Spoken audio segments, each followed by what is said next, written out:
Let's begin. Voters headed to the polls bright and early on this election day, and candidates make a last-minute push for votes in some key races. Now, the big jobs on the ballot: mayor of New York City and, of course, governor of New Jersey. We've got team coverage this noon as voters decide. CBS 2's Christina Fan is covering the New Jersey governor's race. Well, let's begin with John Diaz on the mayoral race. While holding up a picture of his late mother, Democratic mayoral candidate Eric Adams walked confidently into his bedside Brooklyn polling place this morning, clenching her photo again closely as he says he casted his vote for himself and used guiding words she once gave him to encourage New Yorkers living during what he says is a dark period. Let's just take the advice from that third-grade educated woman I call mommy. You're in a dark place, but it's not a burial, it's a planting. We're going to survive, New York. Wiping away many tears during his press conference, Adams says even if New Yorkers don't vote him in, getting this far means he already won.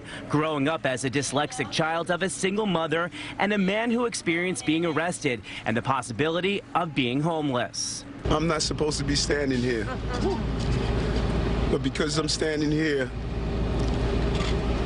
everyday New York is going to realize that they deserve the right to stand in the city also. Saying if elected, he will work for everyone, including blue-collar families. That is the party.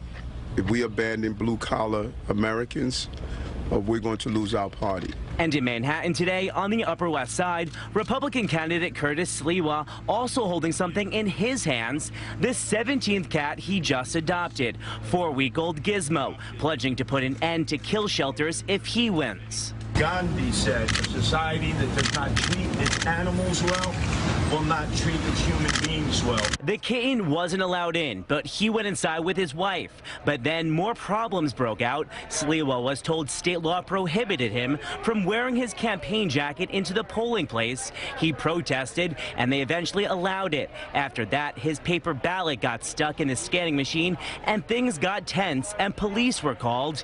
He has now left the polling station. The Guardian Angels founder has to overcome a 7-1 Democratic registration advantage in the city to win. I've gone into neighborhoods where the only Republican they've ever seen is Abraham Lincoln on a $5 bill. Saying if he does win, he would let someone else take over the Guardians. Becoming mayor and saving New York City is more important than wearing this red beret. Voters we spoke with say there are a number of issues that brought them to the polls today, but a rise in gun violence is number one. I don't know why, but you know it's a lot of that every day, every night, 24/7. We need to be protected, especially our children. So many children and people have died in the community because of gun violence. And that was John Diaz reporting.